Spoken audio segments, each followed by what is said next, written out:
to Alpine Garage Sports, folks.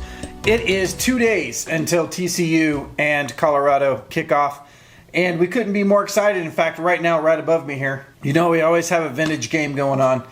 And since I live in 1990, 1989 Buffs land, I decided that I was going to put on the first game of the 1990 season, which was Colorado against Tennessee. And this was like a number 5 Colorado against a number 8 Tennessee team. First game of the year. I remember being just absolutely elated when this game started and absolutely deflated when it ended, because I'm going to bust this for those of you who wanted to watch this game. But we ended up this game as a 31-31 tie with Tennessee. Ended up being, you know, game of the ages and stuff like that at the time, because nobody could pick this game. It was like there was a 50-50 split. Tennessee was going to rout Colorado. Colorado was going to rout Tennessee. It ended up being a draw. And it was just crazy. I mean, Mike Pritchard, who normally caught a lot out of the backfield for us, actually ended up running 222 yards that day because Bieniemy was out due to suspension. And Darren Hagan only passed for 68. So it was just a crazy game all the way across. It started out as a whimper, like 7-0, if I can remember. Colorado didn't even score in, I think, the first quarter. And then it was tied at half. And then there was a just blitzkrieg of points. Tennessee came back to tie the game. It was just crazy. Anyway, that said, this game is very similar. I mean, there's a lot of people out there saying that TCU is going to rout Colorado, and a lot of people that are saying Colorado is going to really surprise TCU, because both teams are up in the air. TCU lost a significant amount of talent to the NFL this year. Kudos to them for Sonny Dikes for building such a great team last year. And a lot of people are thinking, how are they going to replace that talent? On the other hand, Colorado's won 11 last year. People are saying, how can Coach Prime rebuild a team that was so bad last year? And virtually everybody on the team, from the coaching staff all the way down to the players, is brand new. And a lot of them came just in the last couple of months. So how is Coach Prime going to pull this together, and how is this team going to be competitive in its first game against a team that went to the national championship last year? So this game is very, very similar as far as I'm concerned, and it's really hard to break down. It's hard to break down for coaches. It's hard to break down for prognosticators like myself. But we're going to try to do that here today on this channel. And so let's get started. First thing I want to say is that I think if you look at this from just breaking it down to the most simplistic parts, I think that it comes down to their offensive line versus our defensive line. And here's the reason why I say that. Because they have a known quarterback in Chandler Morris. That is a known good quarterback. Their wide receivers, for the most part, they lost a lot of wide receivers last year. In fact, their 1,000-yard wide receiver from last year, Quentin Johnson, is gone. He's in the NFL like a lot of their players are. So they're backfilling that with other players that had less yardage last year and some new wide receivers. So their wide receiver core is not tested yet from that standpoint. And also their running back room was decimated. I mean, their 1,000-yard rusher, Kendre Miller, and DeMarcado, which was kind of his backup that came in and played a lot, got 600 yards, they're both gone. Now they have to backfill that with Amani Bailey as a running back. And Amani Bailey, you may not have heard his name a lot. You may not have heard his name at all. But his stats last year ended at 8.1 yards per carry. Is that scary? Yeah, that's pretty scary when you're considering the fact that, and a lot of people are kind of poking at our defensive line, because last year we were run all over by this team. They ran for over 200 yards last year on us. And so it's an easy place to pick. But when you're talking about a running back that could potentially run on us, that's tough. Now, here's where I want to center. I want to center on that line. I want to center on their offensive line and our defensive line, because I think in the trenches is where this game is going to be won or lost for either team. And when you're looking at their offensive line, they lost a lot of their big guys to the NFL last year. But if you look at their backups are pretty good. So I'm going to go down that roster just a little bit so you can kind of get an idea of what we're looking at. So first they have left tackle Brandon Coleman. Now keep in mind that their tackles, their left and their right tackles, are considered some of the best in the Big 12, and they're returning this year. So that in itself is going to make it tough on our edges when you're talking about getting to the quarterback. So that's where, when you're talking about their offensive line, even though they lost a lot of people, that's where their strength is. Their weakness, and I want to use that in quotes, weakness, is the center. So it's center and guard. And in that particular case, they're new in that position all the way across. In fact, one of those is Willis Patrick from JSU. So there's some notable people on that offensive line from JSU as well. So maybe take a look at that and look for Willis Patrick and see how he does there. But even though they're not starters from last year, they're considered to be very good. In fact, their center was out a lot of his career due to injury, but they're considering him a stud as far as how strong he is. In fact, I saw him do a 715-pound squat here not too long ago. So you're looking at some pretty strong players. In fact, their offensive line is over 300 pounds. So they're typical Texas big guys that we're going against. So let's look at the trenches on our side. So we're looking at our defensive line. And Charles Kelly has put together quite not only a coaching staff, but also players in this particular area. But because we have not seen them work as a unit in an actual physical game, a lot of people are poking holes in this, trying to tell us that we're not going to gel and each individual player is not going to be able to pull their weight in this. And also the fact that we don't have a lot of size in there. So it's like we had Sami last year, who was like 330 pounds at nose tackle. This year, one of our largest players is Bishop Thomas right at 300 pounds. We did lose a little bit of weight in that defensive line, but I think we picked up a lot more mobility in that defensive line as well. But guys, let's say we start Bishop Thomas and Shane Cokes, okay, on defensive tackles. No one in Buffland, and very few people outside of Buffland, would say that either one of these guys aren't a top-tier defensive tackle. So you can poke holes all you want to. Don't even start with me on Omari McNeil and Chaz Wallace and Leonard Payne. I mean, these guys are, again, you're not falling far off when you go to those guys, right? So anyone that wants to poke holes in our defensive line at this point, look at the talent that we have up there. Have we had a lot of playing time together? Absolutely not, we haven't. But then you sandwich those guys with Jordan Dominic and Taj Alston. Okay, so you've got two big guys on the outside that are super athletic, okay, backing up these interior guys. And all of a sudden now, the soft spot that everybody thinks that we have on the team, I don't think that's a soft spot, guys. And then you have our linebacker crew, which even our own linebacker coach says there's not a lot of fall up in depth. In fact, it's all depth. Everybody is as good as everybody else, it seems like, on this linebacker crew. That right there is a solid piece of metal. Okay, now you're talking about a secondary. No one can touch your secondary. I think our defense is going to shine on Saturday, and that's where we're going to win it. I don't think we're going to be running 3 up front. I think we're going to be running 4 up front, and that will kind of fill in the size issue that we have right now. So if we had, 3 really big guys, 315, 320, 330, 340 on the defensive line, we might be able to handle that, but we're probably going to have to go a 4-man defensive front there so that we can overcome that size difference a little bit. And also with the maneuverability of our players, I think that's going to spell huge issues for Chenandler Bing, and they're going to get to him. And we're going to see a lot of sacks out of the likes of, let's say, Jordan Dominic. I think Jordan Dominic gets 2 sacks in this game. I'm going to write that down.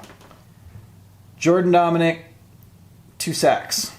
I'm going to put that down. But I think that's where the strength is going to be, is in our edges. Even though we're going against some veteran offensive tackles, I think our mobility this year, especially running a 4-man front, if we are going to do that, I think that's going to give them the edge on this. I really think that's really going to make the difference for us there. Now, if they try to run it at that point, which I think they will because of the depth of our defensive backs, when we have such great defensive back with Shiloh and with Travis Hunter, Cameron Silman Craig, Miles Slusher, Cormani, I mean, let's just keep going on and on and on, and even talk about Trevor Woods, who I think is going to start at safety. I think that these defensive backs right here are going to keep them running the ball, short passes on the inside, maybe even a lot of screens.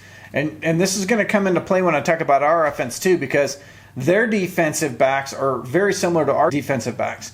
They are kind of known at this point for their defensive secondary. I didn't lose a lot there this year. So when we're talking about taking our receivers and going against our defensive backs, we may actually end up running the ball a lot, but we'll go to that in a minute. I think they're going to try the short game a little bit more right now. So you're talking about testing our defensive line with the run and also testing our linebackers. This is where I think the key to the game is for us. I think the key to the game for us is at running back, and it's at linebacker. This is where I see this game sitting. I think that our linebackers are going to be the key to the win that we have this year. Not only can they split and cover, but they can also press the run. And our linebacker core, just like Coach Hart said in the last interview, it doesn't fall off a lot from what you consider to be first string, second string, third string, so forth and so on. We have studs at every level at the linebacker position. Now, if they try to test us there, if they try to test us on the line, short passes, if they try to test us on screens, if they try to test us on runs between the guard and tackle, we're going to be there in force with our awesome linebackers, specifically Levante Bentley and Demoy Kennedy. I think that we bring a lot of heat there, and I think this is the key to the game. In fact, I think the defensive player of the game is going to end up being a linebacker. It's hard to choose. I would probably say Demoy Kennedy, but I think that the defensive player of the game isn't going to be Travis or any of those other guys. I think it's going to be a linebacker. And I think it's because they're going to be testing the middle part of the field all day long with the run and with the short pass. So that is where I am on our defense. Now let's look at offense. Now their defense is their defensive backfield. Okay, their defensive backs are proven. We know that. They went to the national championship last year, didn't lose a lot there in that particular field, in that particular area of their defense. But they did have some change up front and in the linebacker core. So that said, knowing that when we're on offense now, knowing that they have such a good defensive secondary, and they're probably going to be focused on our receivers because we know that we have some of the best receivers in college football right now. As a group, it's hard to pick out who we think is the best. Obviously, Travis carries a lot of weight. Obviously, Jimmy Horn carries a lot of weight. Xavier Weaver carries a lot of weight. But just keep going down that line. You don't fall off a lot there. It's a lot like our linebacker core. Our receiver core is so good that they're probably expecting us to run 4 wide every single play, considering the fact that there's not a lot said about our tight end group. Even though we have one of the best tight end coaches in college football, we lost some depth in that tight end group. So, if they're expecting us to throw the ball out to the wide receivers a lot, and we will. I mean, we're going to be throwing to Travis and all these guys a lot. But the problem is we have to establish the run first. We have to establish our running backs. And our running backs are probably one of the deepest groups that we have on our team. And, a lot of people think, and I do too, that Alton McCaskill will start at running back. But go to Smoke on a screen. Okay, if you ever seen Smoke on a screen, it's ridiculous. This guy is not only big, but he can run and he can get into the secondary pretty quick. What about Dylan Edwards? Of course we're going to screen it to Dylan Edwards. Of course we're going to let him run between the center and guard, or the guard and the tackle.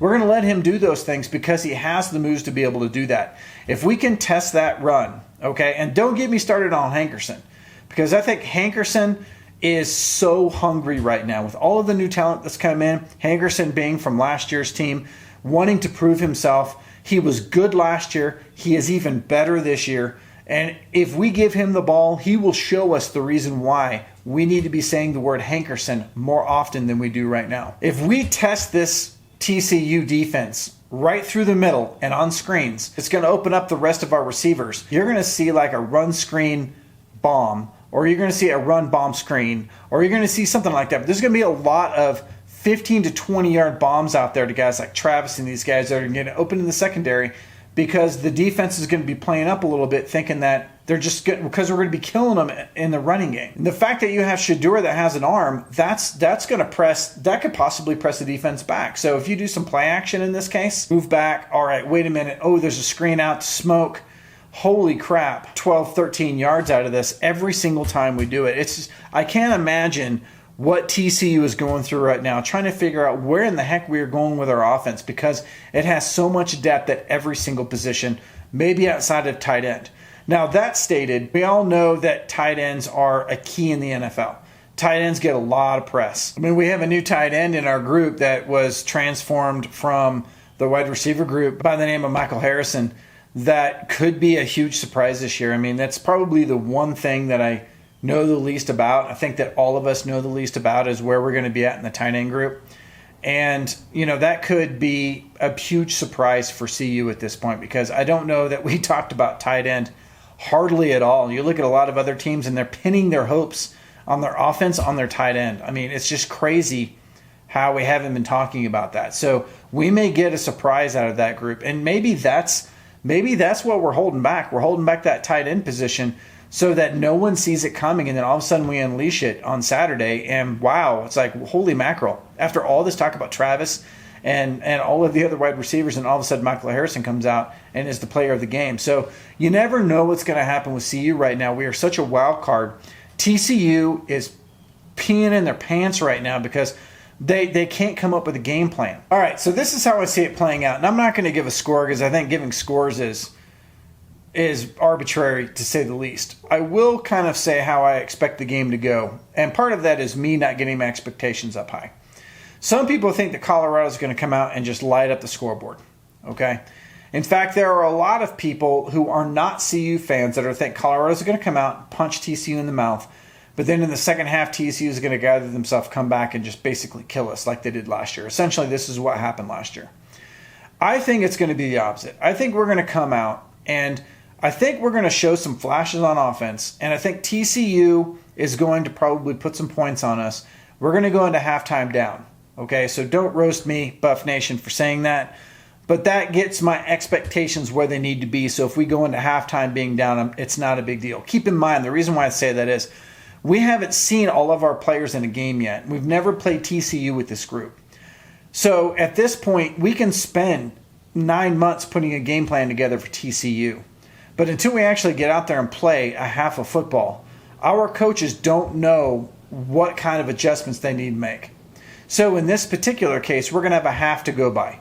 We're going to see them do a lot of really good things like everybody's expecting them to do. But where coaches get paid, where I believe coaches get paid, is they get paid on the halftime adjustments.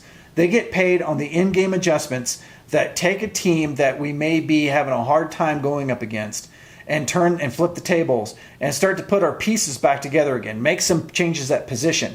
Make some set changes. Throw out some different play sets so that we can take advantage of what we see from them from the video and photographs that we're getting through the first part of the game. So what I think is going to happen is I think we're going to be down going into halftime, or at least it's going to be a close game with TCU ahead at halftime. I think our coaches are some of the best coaches in college football, and I think they're going to make these adjustments to where when we come out in the second half, we're going to not only pull ahead, but we are going to pull ahead convincingly, and we are going to show the nation that we know what we're doing. That first half of football is everything to us. For our coaches to get everything in line, I think that's where we need to be. Here's the second reason why I say that. Because everybody's saying the Texas Heat is going to pull Colorado down. I'm telling you that what I think is that almost all of our players are from the South. So they're used to playing their entire lives in this kind of heat, if not hotter, and if not more humid. So this is like, for them, this is like nothing. This is like everything that they've ever done. But now you take their training at altitude, okay? And if you ever watched my altitude video, your body actually develops increased amount of red blood cells.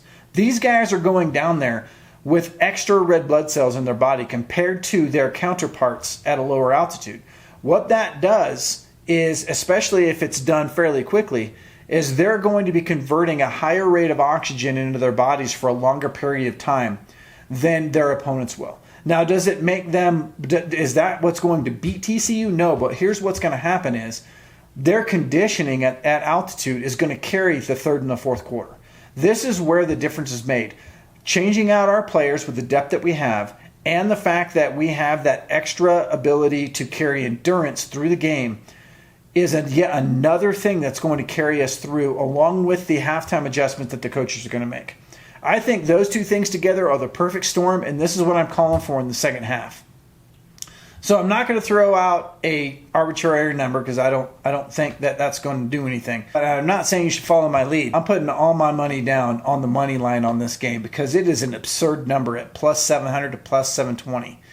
And I am saying that CU is going to come back, and it's going to be scary, but they're going to beat TCU in that last half of football. Holy crap. 2 more days, guys.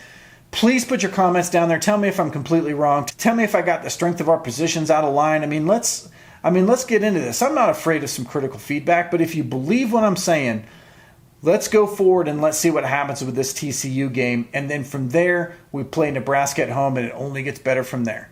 that is a wrap from Alpine Garage Sports. I do appreciate y'all being here. If you haven't already hit that like and subscribe button, I very much appreciate you being a part of what we do here. I'm going to try to pull together a live stream for the TCU game. I even have a green screen sitting right over here that I'm going to try to do something with. I don't know what's going to happen, but we're just having a lot of fun this year. If you haven't already heard, we coming in 2 days.